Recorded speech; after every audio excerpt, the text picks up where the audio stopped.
जय गुरु जी संगत जी।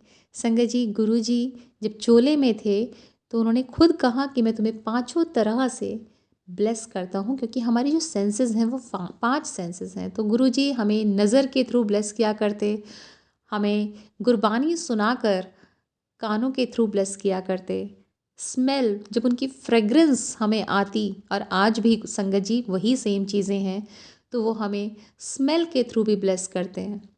जब हम टेस्ट करते हैं चाय प्रसाद, लंगर प्रसाद, उसके थ्रू भी वो हमें ब्लेस करते हैं। और टच, गुरुजी अपनी चरण सेवा या किसी से शोल्डर दबवाना है, हाथ दबवाने हैं, उसके थ्रू भी हीलिंग संगत की ही किया करते थे। कई बार तो ऐसे भी हुआ कि एक आंटी वहाँ पर बैठी हुई हैं गुरुजी के सामने, और उनको ना इतना सीवियर हेडेक हो जाता है, बहुत सर में दर्द होता है, उनसे बैठा नहीं जा रहा होता है, और संगत जी गुरु जी उन्हें अपने पास बुलाते हैं, कहते हैं मेरा माथा दबा दे। आंटी को लग रहा है कि मैं कितने पेन में हूँ, ये मुझसे क्यों ये करवा रहे हैं। और संगत जी उन्होंने जब वो किया, माथा दबाया, तो वो सारा दर्द उनका गायब हो गया। बिकॉज समहाउ गुरु जी संगत का पेन अपने ऊपर ले लेते थे। तो ऐसे ही संगत जी एक बार एक आंटी, उनको फीवर हो गया, वो फीवर उतरे ही ना, दवाइयाँ चल रही हैं, सब कुछ चल रहा है, उतरे ही ना। उसके बाद किसी ने उनको बताया भी नहीं गुरुजी को, और गुरुजी खुद अचानक उनके घर में आए। आंटी बेडरूम में थी, आंटी के पास गए, आंटी को लेकर आए बेडरूम से ड्राइंग रूम में।